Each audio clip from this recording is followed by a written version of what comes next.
तो चलिए साहब ये बताइए, मान लीजिए कल को आप चुनाव जीतते हैं, 2023 में चुनाव है, तो आप क्या करेंगे? पहला तो किसानों की कर्जा माफी का यक्ष प्रश्न है, और वो चीजें किसानों की दूसरी सहूलियतों से आप कर्जा माफ करेंगे? जी, वन टाइम सेटलमेंट का ये पहले भी इस चीज की चर्चा होती थी, लेकिन हम उसको एग्जीक्यूट करेंगे कि किसानों को आप करेंगे इस बात के लिए आज आप ये वायदा दे रहे हैं? जी, उसका कोई ना कोई समाधान निकालेंगे, क्योंकि जो इन्होंने किया उसको हमें समाधान की तरफ ले जाना है, सोल्यूशन की तरफ ले जाना है। ठीक है, तो एक आप वो करेंगे, फिर और क्या करेंगे? देखिए, दूसरा पक्ष है एम्प्लॉयमेंट का, रोजगार का। अभी रोजगार की स्थिति है कि कोई भी सरकार ये वायदा जरूर करती है, नौजवान भी सीधे सीधे सरकारी नौकरियों पे डिपेंड करता है। अभी इतने सारे होने के बाद भी, अभी जो एक रीट की एग्जाम हुई, मैं उदाहरण देता हूँ, उसमें 16 लाख बच्चे बैठे, विद्यार्थी नौजवान बैठे, नौकरियां हैं 30,000। यानी ये असंतुलन है सरकारी नौकरी के बीच में और एस्पायरेंट के बीच में। अब इसका दूसरा तरीका ये है कि सरकारें हमेशा कहती रही हैं कि हम आएंगे तो सेल्फ एम्प्लॉयमेंट को आगे बढ़ाएंगे। तो इस चीज के लिए हमारे पास खासतौर पर, जैसे मैंने कहा, खेती है।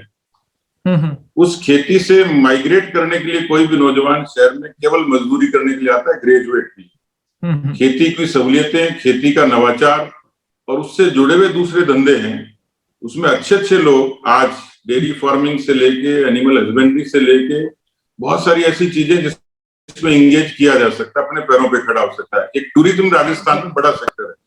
अभी भी टूरिज्म को राजस्थान में इंडस्ट्री का दर्जा दिया जाए और उसमें सहूलियतें विकसित की जाएं, तो एक एम्प्लॉयमेंट जनरेशन का एक बड़ा सेक्टर हो सकता है। आप कह रहे हैं कि रोजगार आप देंगे, कृषि उद्योग और टूरिज्म को बढ़ावा देकर। दो बड़े सेक्टर हैं जिसमें अपार संभावनाएं हैं रोजगार की। अच्छा, ठीक है।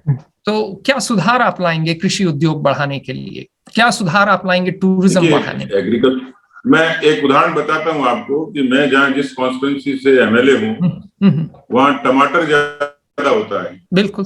अब टमाटर के केचप की फैक्ट्री नोएडा में है, आमेर में नहीं है।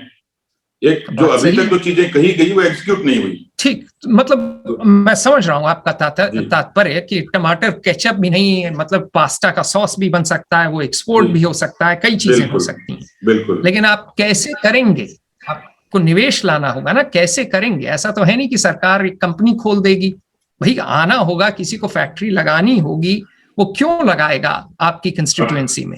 अभी तक आप ऐसी क्या सहूलियत देंगे, ऐसे क्या सुधार लाएंगे? अभी तक ये कहा गया कि हम लोग ईज ऑफ डूइंग बिजनेस पर काम नहीं साहब, जो कहा गया वो जाने दीजिए, मैं सुनना चाहता हूं। सिंगल विंडो सिस्टम, मैं इसलिए कह रहा हूं कि उन्होंने जो कहा, जो एग्जीक्यूट नहीं किया, उसको कागज से जमीन पर उतारेंगे। और उसके उतारने का तरीका ये है, उसके तरीका ये है कि इस बात की संभावनाएं हैं, लेकिन उसके लिए जो इंफ्रास्ट्रक्चर, उसके लिए जो सहूलियतें, और सहूलियतों की घोषणा के बाद सिर्फ जो कमी है वो है एग्जीक्यूशन की।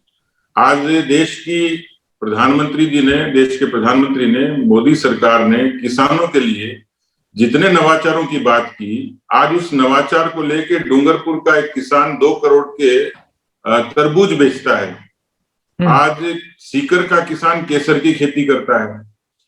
तो जब ये सारे इनोवेशंस को आगे ले जाएंगे, तो मुझे लगता है इसके लिए एक अच्छे खासे रोडमैप की और एग्जीक्यूशन की जरूरत है। वो हम लोग उसके लिए कमिटेड हैं कि हम आएंगे तो हमें ये करना है।